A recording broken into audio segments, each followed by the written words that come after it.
Hello friends, super magic રસોઈમાં મિત્રો આપણું સ્વાગત કરું છું. આજે હું બાળકોનો ફેવરિટ એવો ઓરિયો આઈસ્ક્રીમ એટલે કે ચોકલેટનો આઈસ્ક્રીમની રેસીપી તમારી સાથે શેર કરું છું. મિત્રો, તો તમને ચોક્કસ આ વિડીયો ગમશે. ગમે તો લાઈક કરજો, શેર કરજો અને સબસ્ક્રાઈબ કરવાનું તો ભૂલતા જ નહીં. તો મિત્રો, આ આઈસ્ક્રીમ આપણે એકદમ ઓછા ખર્ચામાં ઘરની બે જ વસ્તુમાંથી જ બની જાય છે. નથી આપણે કન્ડેન્સ મિલ્ક ઉપયોગ કરવાનો, વ્હીપ ક્રીમ કે કસ્ટર્ડ પાવડર કે કાંઈ પણ વાપરા વગર, કોઈ પણ જાતના પાવડર વાપરા વગર આપણે ઇઝીલી આ આઈસ્ક્રીમ ઓછા ટાઈમમાં બનાવી શકીએ છીએ. અને બહાર જેવો જ બહારની કિંમત કરતાં 1/4 પ્રાઇસમાં આપણને આ પડે છે. તો એના ઇન્ગ્રેડિયન્ટ પણ બતાવી દઉં. તો એમાં મેં 1 લીટર અત્યારે દૂધ લીધું છે, ફૂલ ફેટ દૂધ છે.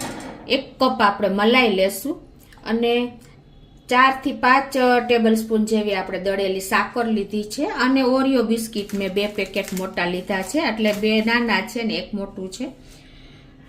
તો આપણે હવે બનાવવાનું ચાલુ કરીએ. પહેલા તો મિત્રો, આપણે જો આ 1 લીટર દૂધ લીધું છે ને, એને આપણે થોડુંક દૂધ મેં એમાંથી કાઢી લીધું છે અને હવે આને આપણે ગરમ કરવા મૂકી દેશું. આ ફૂલ ફેટ દૂધ જ આઈસ્ક્રીમ બનાવવા માટે લેવાનું છે મિત્રો. હવે આને આપણે એક ઉભરો આવવા દેશું.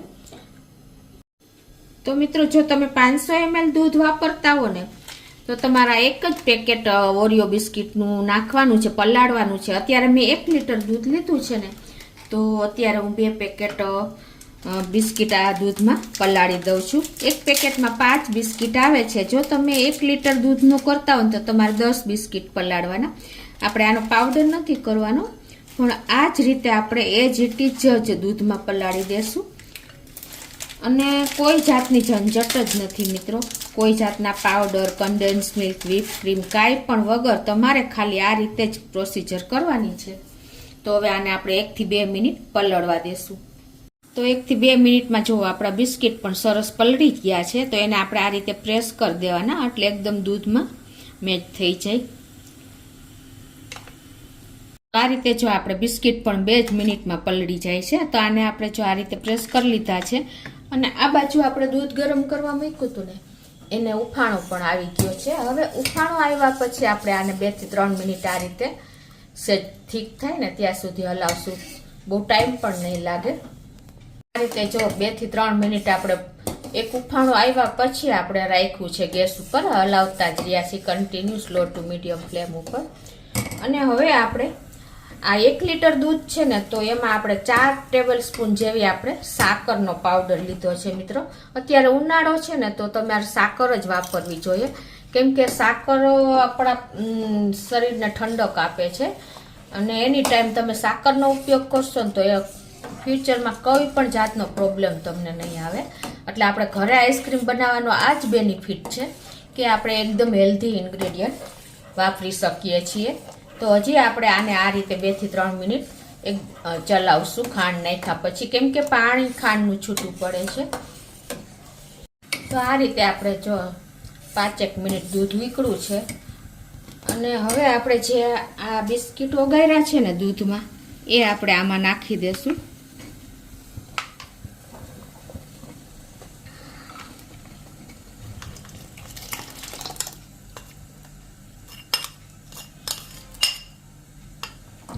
અને હવે આને આપણે કન્ટિન્યુ ચલાવતા રહેશું.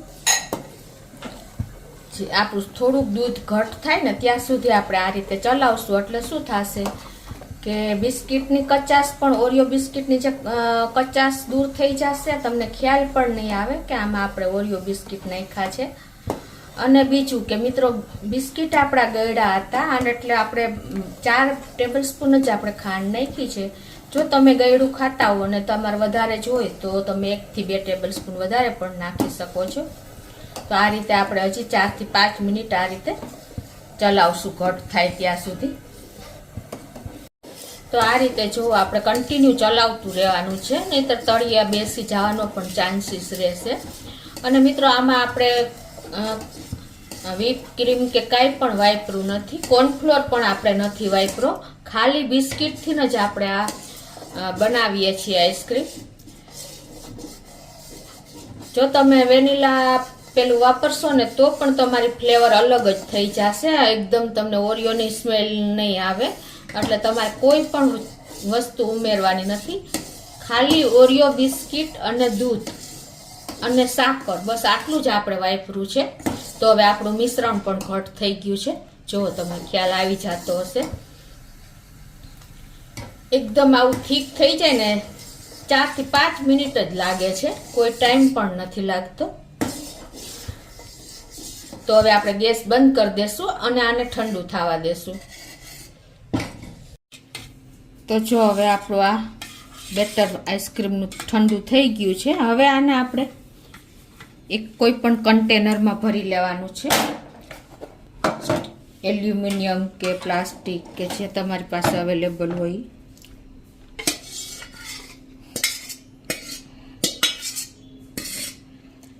અને આને હવે તમારે ઢાંકીને આપણે 30 મિનિટ ફ્રીઝરમાં મૂકી દેવાનું છે. એટલે સેમી ઠીક થઈ જશે. પછી આગળની પ્રોસીજર કરશું આપણે. તો 30 મિનિટ થઈ ગઈ છે. જો આપણે ફ્રીઝરમાં મૂક્યું હતું ને એને, અને આપણે સેમી સેટ થઈ ગયો છે આઈસ્ક્રીમ. જો તમને ખ્યાલ આવી જતો હશે. હવે આમાં આપણે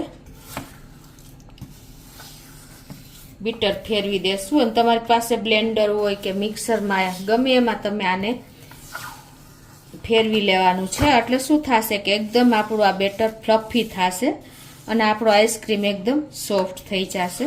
આ રીતે આપણે હવે સેમી થીક આઈસ્ક્રીમને ભેગો કરી લીધો છે. હવે એને તમે બ્લેન્ડરથી કે બીટરથી કે મિક્સર જારમાં ફેટી શકો છો. તો અત્યારે હું મિક્સર જારમાં નાખીને ફેટી લઉં છું.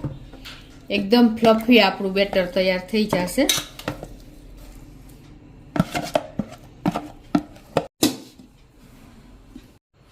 તો જો આ રીતે આપણે મિક્સર જારમાં એકદમ ફ્લફી બનાવી લીધું છે. તમને ખ્યાલ આવી જતો હોય, બબલ્સ આવી ગયા છે. હવે એમાં આપણે આ ઘરની જ મલાઈ છે, આ 1 કપ આપણે એમાં નાખી દેશું. એટલે આપણો આઈસ્ક્રીમ એકદમ ક્રીમી તૈયાર થશે.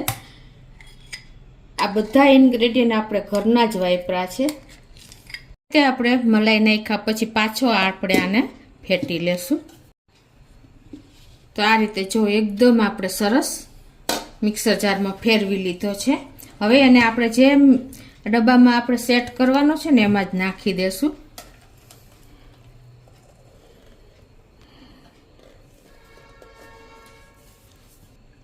આ રીતે આપણે બધો કાઢી લેશું આઈસ્ક્રીમ. હવે આ રીતે આપણે કન્ટેનરમાં કાઢી લીધો છે. હવે એમાં આપણે પાછા અંદર 3 થી 4 બિસ્કિટ નાખી દેશું. આ રીતે કટકા કરીને જ.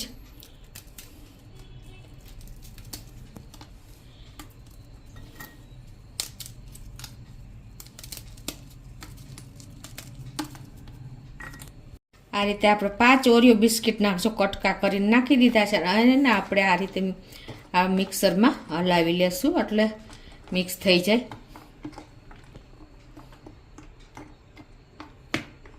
એકદમ આપણો ક્રીમી અને એકદમ સરસ બાર જેવો જ આપણો આઈસ્ક્રીમ બનશે, બાર કરતા પણ સરસ.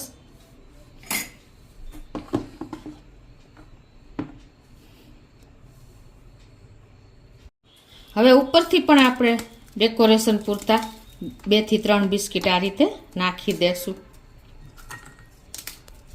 આ રીતે આપણે જો 2 બિસ્કિટ ઉપરથી ડેકોરેશન પૂરતા નાખી દીધા છે.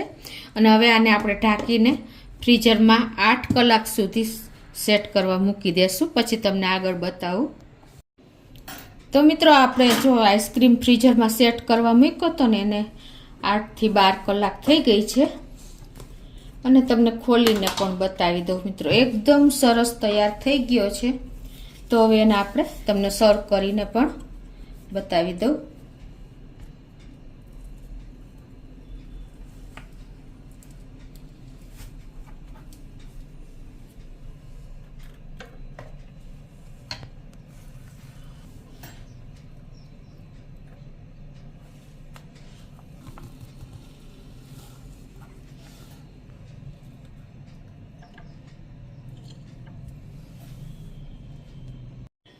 તો મિત્રો નાના મોટા સૌને અને બાળકોનો પ્રિય એવો આપણે ઓરિયો ચોકલેટનો આઈસ્ક્રીમ એકદમ સરસ રેડી થયો છે. માર્કેટ કરતાં આપણે 1/4 પ્રાઇસમાં પડે છે અને ટાઈમ પણ નથી લાગતો.